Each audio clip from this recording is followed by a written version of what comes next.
In a quiet valley, nestled among mist-covered mountains, stood a small Zen temple, its wooden eaves humming with the whispers of the wind. Here lived Master Tenzin, a revered teacher and his handful of disciples, seeking the path of clarity and peace. Their days were woven with meditation, silent walks through cedar groves, and simple chores that grounded their spirits. Among them was Kale, a young disciple, his heart brimming with zeal, but his mind still tangled in the ways of the world. Every dawn, Kale and the monks descended a winding path to the village below, collecting alms from kind-hearted villagers. One morning, Kale knocked on a modest home's door. A young woman answered, her eyes sparkling like morning dew, her gentle smile radiating the warmth of the rising sun. Her hands, callous yet graceful, offered him a bowl of steaming porridge. Kale's heart stirred, caught by her quiet beauty, a feeling both sweet and unsettling.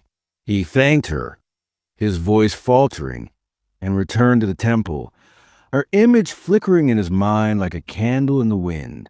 The next day, though monks were taught to visit different homes, Kale's feet carried him back to her door. Her radiant smile greeted him again, her alms offered with reverence. Day after day, he returned, his heart tethered to her presence. His meditations grew restless, his focus shattered by thoughts of her laughter, her grace, her eyes. He was slipping, lost in daydreams, drifting from the stillness he came to cultivate. One morning, Kale arrived earlier than usual. The woman, her hair still damp from the river, greeted him softly. "I offer alms only after my morning bath," she said. "Please wait here. I'll return soon." Kale nodded, but as she walked toward the river, a reckless impulse seized him. He followed, silent as a shadow, hiding behind a cluster of bamboo. The river gleamed under the dawnlight, and as she bathed, Kale watched, his heart pounding with awe and guilt. A faint voice within him whispered, "This is wrong," but desire drowned it out. When she finished, he raced back to her doorstep, pretending he'd waited patiently. She offered alms, unaware of his secret, and he left, his mind a storm of shame and longing. This became his hidden routine. Each morning, he stole glimpses at the river, then accepted her alms as if nothing had happened. His silence grew heavy, his meditations hollow. Master Tenzin, whose eyes missed little, noticed Kale's distracted gaze, his restless hands. One evening, by the temple's koi pond, Tenzin called him over. "Kale," he said gently, "what clouds your heart?" Kale's throat tightened. "It's nothing, master," he mumbled, "just fatigue." Tenzin's eyes softened, but he chose to watch and wait. The next morning, as Kale slipped down the path, Tenzin followed, his steps silent on the dew-soaked earth. From the bamboo grove's edge, he saw Kale hiding, watching the woman at the river. Tenzin's heart ached, not with anger, but with compassion for the boy lost in his storm. As Kale turned to rush back, Tenzin stepped forward, placing a steady hand on his shoulder. Kale froze, his face pale, his breath catching like a trapped bird. He stammered, but no excuse could form. Without a word, Tenzin led him up a steep trail to a hidden grove, where a murky pond lay, its surface choked with algae and fallen leaves. The air reeked of decay. Tenzin stopped and said, "Cross this pond and return to me." Kale, trembling, began to untie his robe. "Why remove your robe?" Tenzin asked. "The water is filthy," Kale replied. "It will ruin my robe." Tenzin's gaze was steady, his voice calm but piercing.